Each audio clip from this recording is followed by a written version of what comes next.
I was going to my comment section. I came across the video asking me how to use motion design for like churches and stuff. And this week I was working on the trailer for my church. This one right here.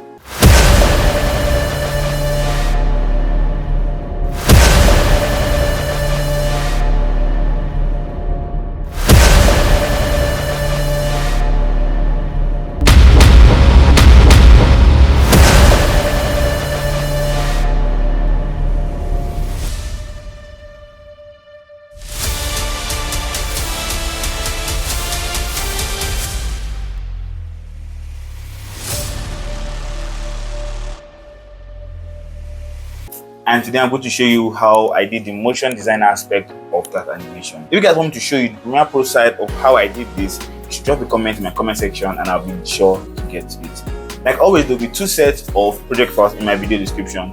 First project file is going to be for the people that just want to walk along with me freely. I'll leave the link to that in the video description. And second project file is for people that want to support me.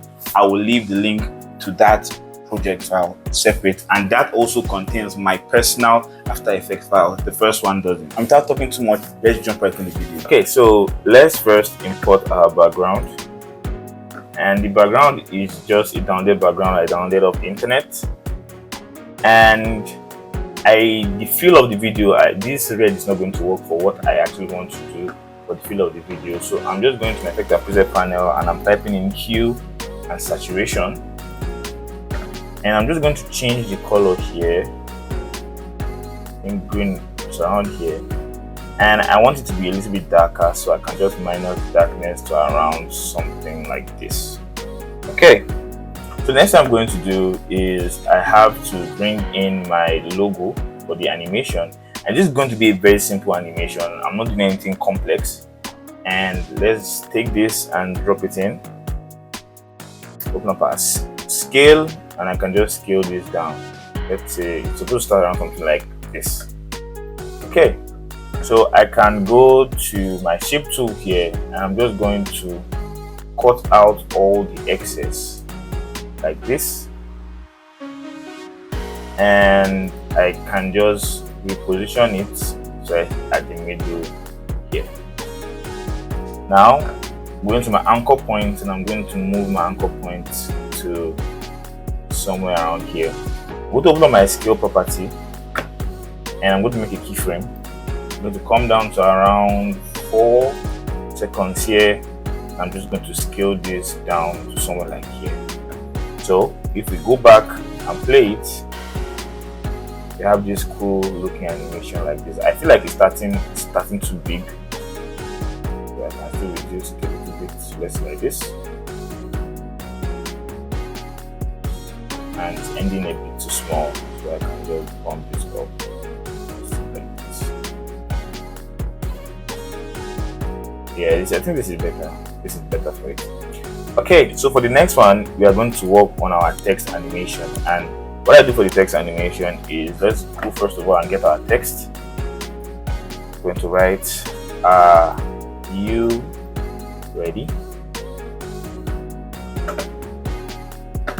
Then let's put our anchor point in the middle, and I'm just going to align it back to the center of my composition here.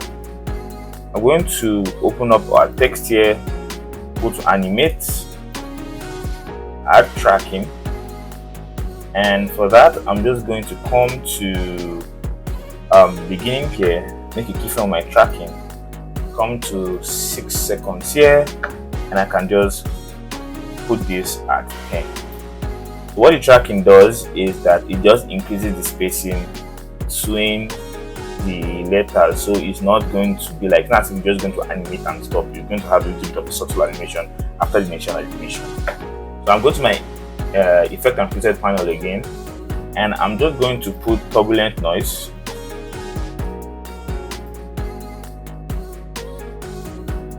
And apply it to my text. Fractal type is going to be turbulent smooth, and my contrast is going to be at 200 and something. Let's say something like this. My blending mode is going to be on none, and my brightness at the beginning here is going to be very low. I'm talking like 200 and something low. and I'm going to make a keyframe on my brightness. Come to around yeah, somewhere around here, and let's go to 1 second, and I can just increase the brightness till everything is white, somewhere like here. Now you can see that at the beginning here it's just black. It's not, I have to make this blend with this, so I can just change the blending mode to screen. So let's play it back. As you can see, it looks cinematic, it looks amazing, it looks alright. So thank you for watching that video. What do you think? Let me know in my comment section, and remember, like, share and subscribe to this channel if this video helped you in any way, and I'll be sure to get to you. The easiest way to contact me by joining my motion design community. Link is in the video description, and come and hang out with amazing people just like yourself. So from now till our next video, remember, improve every day, grow constantly, and dream endlessly. Love you guys.